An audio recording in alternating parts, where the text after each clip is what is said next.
Estamos aqui na Igreja Matriz de São Carlos com o Jefferson, que vai nos contar todos os detalhes dessa edificação. Tem uma história legal do sino também, né, Jefferson? Então tudo isso o Jefferson vai estar nos relatando. Se você está gostando do canal, se inscreva. Nós estamos fazendo tudo com muito carinho, de nós aqui do Oeste para você, aonde quer que esteja. Um abraço! Olá, sou o Jefferson Ribas, sou historiador da Casa da Memória de São Carlos, Fundação Cultural de São Carlos, e vou mostrar um pouquinho da nossa Igreja Matriz, São Carlos Borromeu, que é o cartão postal aqui do município de São Carlos, no oeste de Santa Catarina. Jefferson, o que você pode nos falar da parte externa? Então, o estilo arquitetônico aqui da nossa igreja matriz, é o estilo eclético, né, como é a grande parte da arquitetura brasileira, mas ela tem elementos do chamado neogótico alemão. O gótico é um estilo arquitetônico que surgiu na Idade Média, ali na Europa. É um estilo muito ligado a uma arquitetura grandiosa, uma arquitetura religiosa grandiosa, tudo levando para o alto, né, no sentido de você exaltar a figura de Deus, né, em detrimento da figura do homem, que era uma figura pequena. Então, por isso que as catedrais eram tão grandes assim, as catedrais góticas. O maior exemplo disso é a Catedral de Notre Dame em Paris, né, que é o grande exemplo da arquitetura gótica. Então você teve no final do século XIX e início do século XX, o chamado neogótico, que era uma releitura de arquitetos e engenheiros europeus desse estilo gótico. É como se fosse um gótico modernizado, vamos dizer assim, com elementos da arquitetura moderna. Nossa igreja aqui tem elementos do neogótico alemão. O engenheiro que projetou a planta aqui da igreja é um alemão, né, o senhor Johannes Schäfer. Ele nasceu na Alemanha, veio para o Brasil na década de 1930. Ele fez o projeto da construção da Igreja Matriz de Itapiranga, né, que fica no extremo oeste de Santa Catarina. E daí em 1950 ele veio para cá para fazer esse projeto da igreja. Aqui nesse mesmo local foi o local da primeira igreja de São Carlos, que era uma igreja de madeira. Ela começou a ser construída no final dos anos 20, né? O município começou a ser colonizado a partir de 27, né? A fundação da Vila de São Carlos. Em 1929 começa a construção da igreja, e em 1930 a inauguração de uma igreja de madeira, que era uma igreja para a época, né? E para o espaço, que não havia tantas famílias, era um espaço bastante grande. O sino ficava fora da igreja, né? Ficava mais ou menos nesse espaço aqui, e aqui ficava a igreja de madeira. Mas o município cresceu bastante, então em 1950 eles viram que, além da igreja ser de madeira, o município já estava bastante grande, né? A vila, o distrito de São Carlos já estava bastante grande, com bastante famílias. A igreja se tornou pequena, então resolveram construir essa igreja de material. E para fazer a planta da igreja, eles trouxeram o senhor Johannes Schäfer, que morava em Itapiranga na época, né? Então o senhor Johannes veio para cá em 1950 e permaneceu toda a vida aqui. Ele também fez o projeto das igrejas de Bela Vista e São João, que são duas comunidades do interior de São Carlos. E também fez os projetos das igrejas de Maravilha e Caxambu do Sul, que ficam também aqui na região oeste de Santa Catarina. E a história do sino, tu vai me contar agora? Podemos contar agora. Um dos grandes mitos aqui de São Carlos, é uma história, digamos, acho que toda cidade tem uma história meio saborosa, né, para ser contada, é a questão dos sinos aqui de São Carlos. Então, como vocês devem saber, existe uma grande cidade do interior de São Paulo que também chama-se São Carlos, né? Então, e conta-se até hoje, muitas pessoas acreditam isso de forma bastante veemente, que os sinos que vieram aqui, que são 3 sinos, né, que tocam às 6 da manhã, ao meio-dia, às 6 da tarde, ou quando há celebrações também, e um toque diferenciado quando há falecimentos, né, de alguém da comunidade, que esses sinos vieram errados, iam para o município de São Carlos, em São Paulo, e aconteceu alguma coisa no caminho, algum problema de comunicação, e eles vieram para São Carlos, Santa Catarina. Mas na verdade não, né? Os sinos foram comprados na Alemanha, né? O padre, então, na época tinha contatos, ele era alemão, tinha contatos com organizações católicas na Alemanha, e ele conseguiu trazer, com quase praticamente sem impostos, conseguiu importar da Alemanha esses 3 sinos que tocam todos os dias aqui, 3 vezes por dia aqui em São Carlos, no mínimo. Então, não existe esse mito, né? Eu não sei de onde, até hoje eu não consegui descobrir de onde que veio essa história, mas é uma história saborosa, né? Que de certa forma dá uma identidade para de repente eles viram sinos tão maravilhosos, imaginaram, não. E aqui era um município muito pequeno, Sim, tinha acabado de é muito para São né? Carlos e Santa Catarina, no mínimo era para aquele São Carlos e São Paulo. É uma boa hipótese de leitura de... Verdade. Exatamente.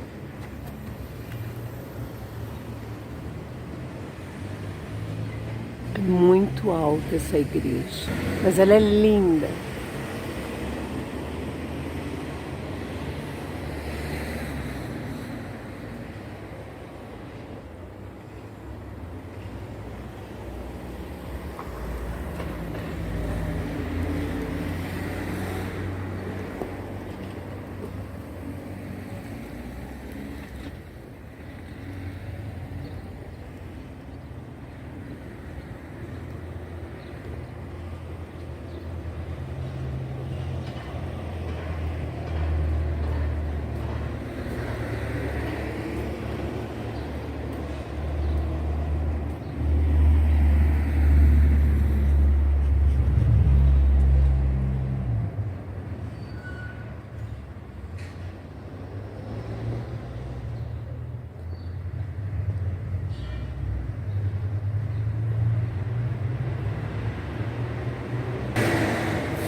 Então essa igreja ela começou a ser construída no final do ano de 1950 e a sua construção foi até 1954. Mas uma coisa que é interessante aqui, que essa placa aqui em números romanos, ela diz 1955. Por que se ela foi concluída em 54, por que está a data de 55? Bom, aqui na verdade em 55 veio o bispo de Palmas. Aqui na época, embora Palmas hoje seja um município do estado do Paraná, né? Aqui pertencia à diocese de Palmas, né? A diocese de Chapecó, se não se engano, ela foi criada apenas em 58. A gente está em 1955. Então o bispo de Palmas veio para cá. O nome dele era Dom Carlos Eduardo Saboia Bandeira de Melo, tinha esses dois nomes, esses três sobrenomes. Veio para fazer a sagração, né, para fazer a bênção da igreja. Então por isso que, embora a construção tenha sido concluída em 54, está a data de 55 aqui, em números romanos, que foi o ano que o bispo veio para São Carlos para batizar a igreja. Detalhe que a base dela, né, a base é toda de pedras, grandes pedras que deram sustentação para o edifício, né? Bem no estilo neogótico mesmo. Então, aqui está preenchido com, obviamente, com argamassa, né, com concreto, tudo. Mas se a gente pudesse abrir, a gente via que tinha tudo em toda a construção tem uma grande leva de pedras que dão sustentação para o edifício, que ele é muito pesado.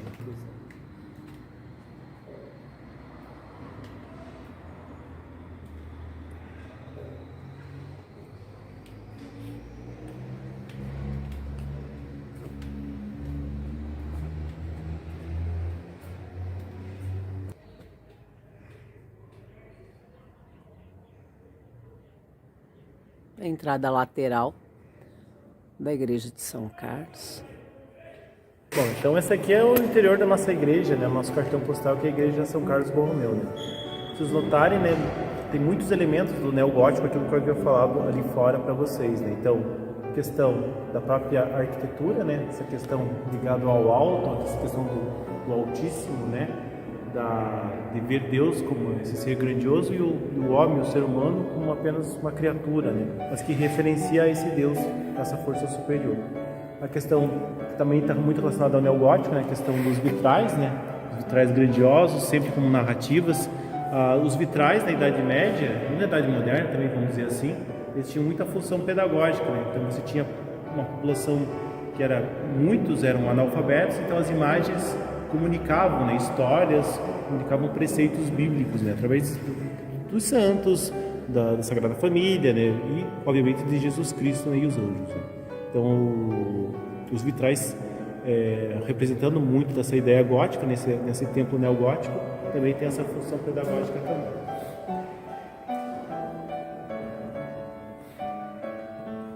Na frente do altar, se vocês forem ver, né, atrás ali da cruz, a gente tem um órgão de tubos, né?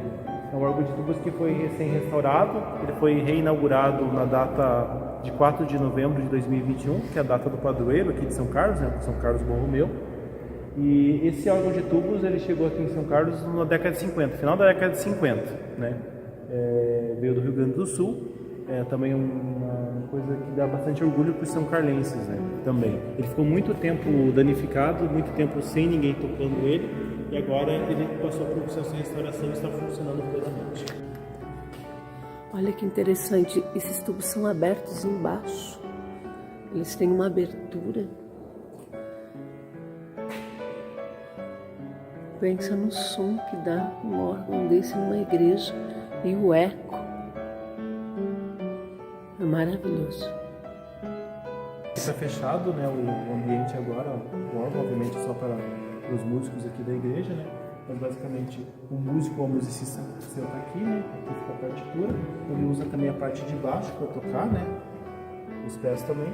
E daí toda a sonorização sai aqui pelos tubos aqui em cima, né? Para todo esse espaço aqui da igreja. É uma coisa muito bonita. Se você vier em São Carlos, e independente da sua religião, se você for católico ou não tiver outra religião, ou for evangélico, vale pela beleza do órgão, beleza do instrumento, sabe? Dá uma acústica, a acústica da igreja é muito boa, né? Então, com esse órgão que é maravilhoso tocando, dá um ar de celestialidade, vamos dizer assim, muito grande. Então, vale a pena vir em São Carlos para alguma celebração quando é tocado o órgão de tubos.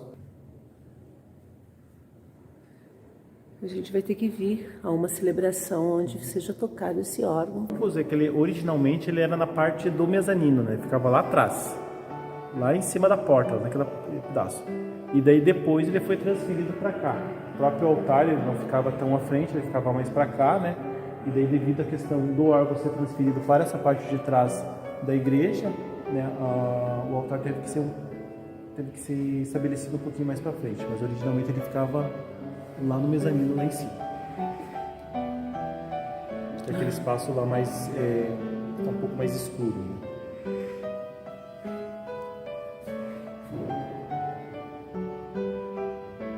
Essa é a visão que a gente tem aqui da parte do órgão, da parte interna da igreja. Muito linda essa igreja. Aqui nós temos mais alguns vitrais.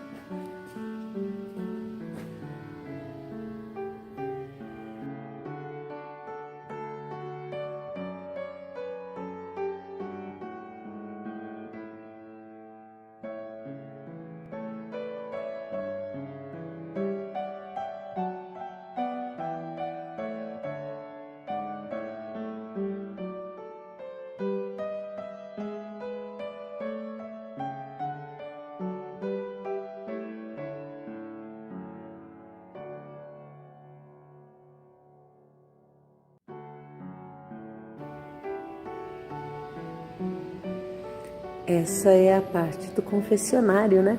Exatamente. Se você quiser confessar, essa é a parte onde você vai conversar com o padre. Ajoelham aqui e aqui você conversa com o padre. Quantos segredos esses padres não guardam? Muitos.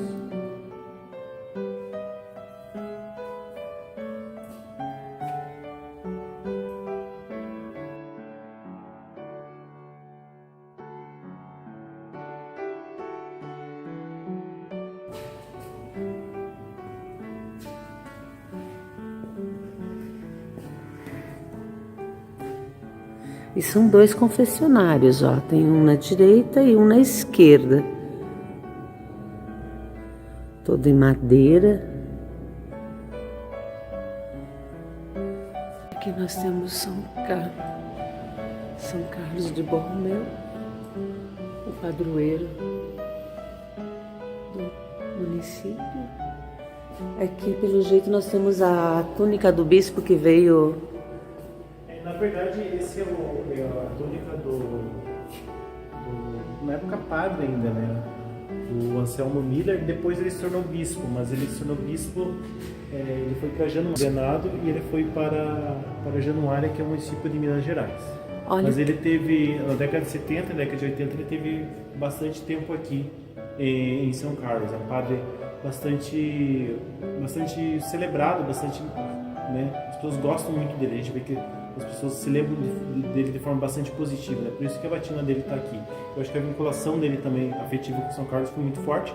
Por isso que a batina está aqui conosco, nessa igreja. Jefferson, olha o que eu descobri aqui. É pia batismal que fala, Pia né? batismal, exatamente. Será que dá para abrir? Acho que vamos tentar abrir aqui.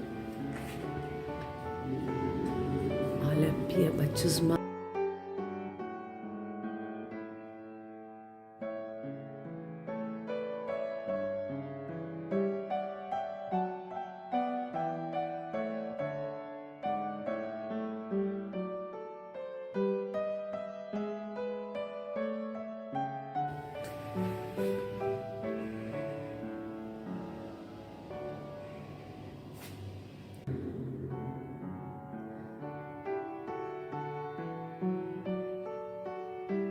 Uma visão privilegiada da igreja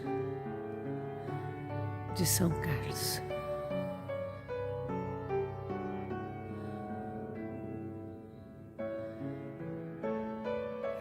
Esse vídeo é para você, Georgette Constantino.